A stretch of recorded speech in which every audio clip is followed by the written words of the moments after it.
வெள்ளிக்கிழமை அன்னைக்கு சாயங்காலம் திருப்பூர் டு செங்கல்பட்டு போகிற வழியில் செம்பாக்கங்கிற ஊரில் வந்து பாலா திரிபுர சுந்தரி அம்மன் கோயில் வந்து இருக்குது. ரொம்ப விசேஷமான கோயில். அங்கே வந்து போயிருந்தோம். போயிட்டு வீட்டுக்கு வந்ததுமே வந்து பார்த்திங்கன்னா டிஃபன் வழியாக வந்து ஸ்டார்ட் பண்ணிட்டோம்.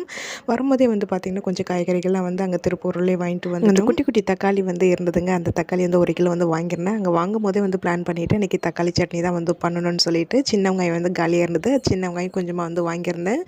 வீட்டுக்கு வந்ததுமே இந்த டிஃபன் வழியாக ஸ்டார்ட் பண்ணியாச்சு. சாதனா குட்டி வந்து ஹெல்ப் பண்ணேன். அவள் இட்லி ஊற்றிட்டு இருக்கிற டைமில் நான் சட்னிக்கு வந்து ரெடி பண்ணிட்டு இருந்தேன். சின்ன வெங்காயத்துக்கு மட்டும் தோல் உரிச்சிருந்தேன். பூண்டு உரிச்சது வந்து இருந்தது. தக்காளி சேர்த்து வதக்கிட்டு இருக்கிறேன். இந்த தக்காளி சட்னி வந்து எனக்கு ரொம்ப ரொம்ப பிடிக்கும். சுட சுட இட்லி தோசைக்கெலாம் ரொம்ப நல்லாயிருக்கும். கொஞ்சம் புளிப்பாகவும் இருக்கணும், கொஞ்சம் காரமாகவும் இருக்கணும். அப்போ தான் அந்த சட்னி நல்லாயிருக்கும்.